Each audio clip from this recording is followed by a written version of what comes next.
नमस्कार दोस्तों। आप देख रहे हैं एमिनेंस क्लास। मैं हूं खीम सिंह कोरंगा। आज हम लोग पढ़ेंगे यहाँ पे कुमाऊं में चंद वंश, जो चंद राजवंश हुआ है, चंद राजवंश के इतिहास के बारे में हम यहाँ पे आज अध्ययन करेंगे। ठीक है ना। तो राजवंश के अध्ययन से पहले मैं आप लोगों को दिखा देता हूँ जो चंद राजवंश की कर्मभूमि रही है या कार्यस्थली रही है। वह बेसिकली आप लोगों ने देखा होगा। सबसे पहले प्रारंभ में आप लोगों को मैं एक मैप के थ्रू समझाना चाहूँगा। बेसिकली यहाँ पे को आप देख पा रहे होंगे, यहाँ पे कोई एक जनपद है। जनपद का नाम है चंपावत। ठीक है ना। ये जनपद कौन सा है? चंपावत। तो प्रारंभ में यहीं पे को क्या होता है, 7वीं और 8वीं शताब्दी के आसपास, ठीक है ना, 7वीं और 8वीं शताब्दी के आसपास इलाहाबाद के पार से एक इलाहाबाद के पार एक जगह का नाम है झूसी। झूसी से यहाँ पे को एक राजकुमार आते हैं जिनका नाम था सोमचंद, और यहाँ पे उस समय ब्रह्मदेव का शासन होता है। तो बेसिकली कहा जाता है कि जो ब्रह्मदेव थे वो क्या होते हैं, निसंतान होते हैं, यानी कि सॉरी, निसंतान नहीं बल्कि उनके कोई भी लड़के नहीं होते हैं, उत्तराधिकारी नहीं होता है। तो वो सोमचंद को यहीं पे को रख लेते हैं। ठीक है। तो जो मैं आपको आगे पढ़ाने जा रहा हूँ उसका जो पूरा का पूरा जो कार्य क्षेत्र है, या आप पूरा देख सकते हैं, यहाँ पे कोई चंपावत जनपद है, यही है। ठीक है ना। आइए हम लोग आगे बढ़ते हैं, आगे देखेंगे जहाँ से हमें प्रारंभ करना है। सबसे पहले हम लोग जानते हैं यहाँ पे को चंद वंश राजवंश के इतिहास के बारे में। देखिए, इस समय गढ़वाल में जो है पवार राजवंश या परमार राजवंश का शासन चल रहा था, और ठीक उसी काल के पैरेलल यहाँ पे को कुमाऊं में चंद राजवंश का शासन चल रहा था, जो कि चंद वंश के संस्थापक सोमचंद को माना जाता है। यह जो इतिहासकार एटकिंसन और बीडी पांडे के अनुसार, क्योंकि बीडी पांडे जी के द्वारा एक पुस्तक लिखी गई थी, प्रसिद्ध पुस्तक कुमाऊं का इतिहास। ठीक है। तो कुमाऊं का इतिहास नामक पुस्तक का लेखन किया था, तो उसके अनुसार जो है सोमचंद को माना जाता है।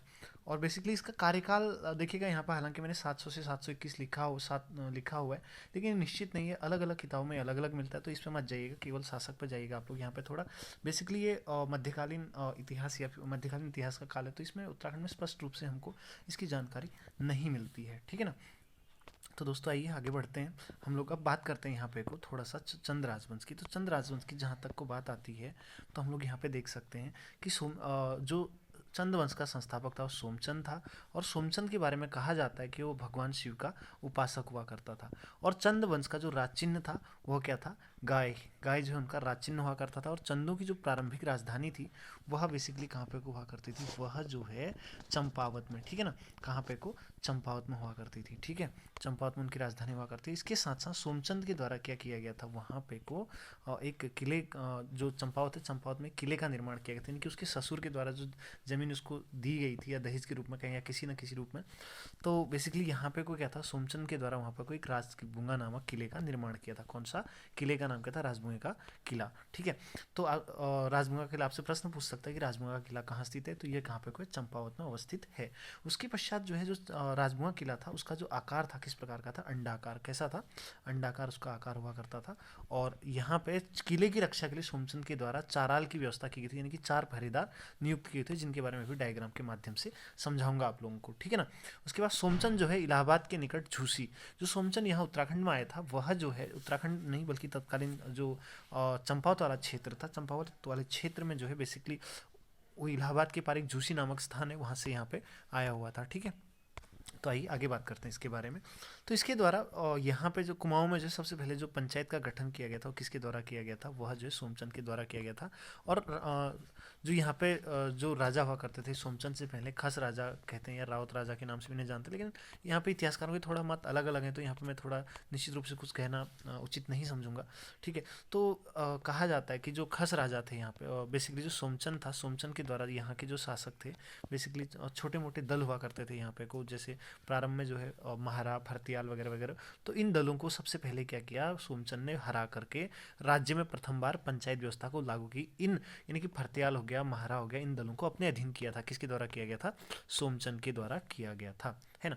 इसके साथ साथ अब आगे बढ़ते हैं, फिर आगे बढ़ते हैं तो सबसे एक महत्वपूर्ण क्वेश्चन हमें यहाँ पे को मिलता है कि जो सोमचंद था, सोमचंद के द्वारा कुमाऊं में ऐपण कला की शुरुआत सबसे पहले किसके द्वारा की गई थी? सोमचंद के द्वारा की गई थी।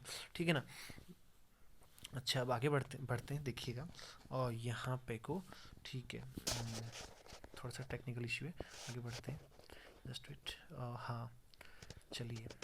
अब यहाँ पे इसके बारे में अन्य तथ्यों पर हम लोग जानकारी प्राप्त करेंगे, जैसा कि आप लोग यहाँ पे देख पा रहे हैं। हाँ, तो इसके साथ साथ सोमचंद ने क्या किया था, गांव में पंचायत मतलब जो पंचायतों की व्यवस्था की थी, पंचायतों में बूढ़े या सयाने या उनको कमीण भी कहा जाता था, उनकी नियुक्ति की गई थी। और ये जो सयाने थे या बूढ़े थे और ये काफ़ी अनुभवी व्यक्तित्व होते थे, ये यहाँ पर राजस्व पुलिस का काम भी करते थे, मतलब। और दूसरा क्या कहते हैं, साथ साथ न्याय का कार्य भी करते, जो छोटे मोटे गांव पे मतलब झगड़े टाइप के इस टाइप के होते थे, तो यहाँ पे न्याय की व्यवस्था को भी देखते थे। अब आगे बात करते हैं, तो यहाँ पे एक इतिहासकार है हमारे केपी नौटियाल महोदय, उनके अनुसार सोमचंद ने उनका मानना है कि जागेश्वर में कुछ मंदिरों का निर्माण भी किया था सोमचंद के द्वारा। मेरे ख्याल से ये अपवाद है मे बी।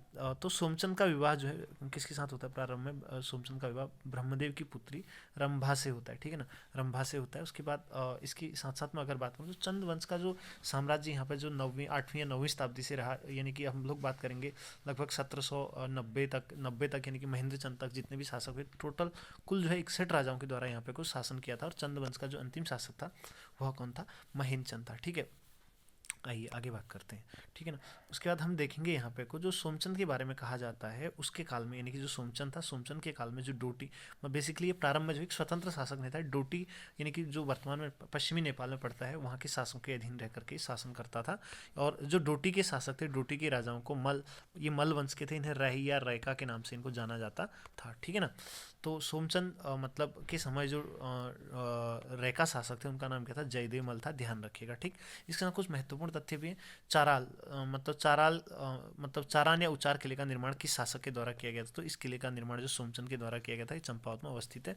उसके साथ हम आगे बढ़ते हैं, तो देखिएगा सोमचंद जिस समय उत्तराखंड में आया था उस समय कुमाऊं में किसका शासन था, ब्रह्मदेव का शासन था, ठीक है, क्योंकि ब्रह्मदेव ने उसे क्या कहता है अपना दामाद बनाया हुआ था, ठीक है। लौंडा पसंद आ गया होगा तो दामाद बना दिया उसको, है ना। तो आगे बात करते हैं, चलो। जो सोमचंद था, सोमचंद के द्वारा एक सोमनाथ मंदिर का निर्माण कराया गया था लगभग 7वीं 8वीं शताब्दी के आसपास, ये चंपावत में ही अवस्थित है। और फिर जो है चौखुटिया, चौखुटिया बेसिकली अल्मोड़ा में पड़ता है, तो चौखुटिया में गणेश मूर्ति का संस्थापक भी जो है सोमचंद को माना जाता है। और इसके साथ साथ भी एक सुई का किला है, और सुई के किले का निर्माण भी चंपावत में जो सोमचंद के द्वारा ही किया गया था। और सोमचंद ने प्रथम जो युद्ध लड़ा था वो द्रोणकोट या दूनाकोट के राजा के खिलाफ लड़ा था। ये जो है दूनाकोट के उस समय राजा हुआ करते थे, रावत राजा यहाँ पे होते थे, ठीक है ना। आइए उसके बाद हम लोग आगे बढ़ेंगे। तो बेसिकली जो सोमचंद का सेनापति था उसका नाम कालू तड़ागी था, और ये जो है बेसिकली जो सोमचंद का सेनापति होता था। और सोमचंद के द्वारा क्या किया गया अपने, बेसिकली यहाँ पे को मैं बात करूँ तो सोमचंद के द्वारा जो है 4 किलेदारों की नियुक्ति अपने की, मैंने जो कि पहले वीडियो में बता दिया था, यहाँ पे 4 किलेदार नियुक्त किए थे। एक कार्की था, एक बोरा था, दूसरा तड़ागी था, और तीसरा कौन था, चौधरी, ठीक है ना। ध्यान रखिएगा इन चीज़ों को, ये आपके लिए महत्वपूर्ण हो सकते हैं। और चंद वंश का जो पूरे जब भरपूर अपने उसमें चंद साम्राज्य यहाँ पे था, तो यहाँ पे बेसिकली आप लोग देख सकते हैं कि नैनीताल हो गया, और अल्मोड़ा हो गया, अल्मोड़ा के साथ साथ पिथौरागढ़ हो गया, और चंपावत हो गया, इन राज्यों में क्या था, इनका शासन मतलब था, ठीक है। और आगे ये आपको चंपावत, जहाँ पे प्रारंभिक रूप से जहाँ पे सोमचंद ने चंद्रवंश की स्थापना की थी, ये चंपावत है, आप लोग देख सकते हैं। तो दोस्तों ये वीडियो कैसा लगा, अगर आपको सही लगा तो कृपया सब्सक्राइब कीजिएगा और वीडियो को शेयर कीजिएगा, ताकि अन्य लोगों को भी इससे नॉलेज मिल सके। और अगर वीडियो बुरा लगे तो भी आप कमेंट सेक्शन में लिख के बता दीजिएगा आपको इसमें कौन सी चीज़ बुरी लगी, तो मैं अपना सुधार करने का प्रयास करूँगा। आप सभी लोगों का बहुत बहुत धन्यवाद।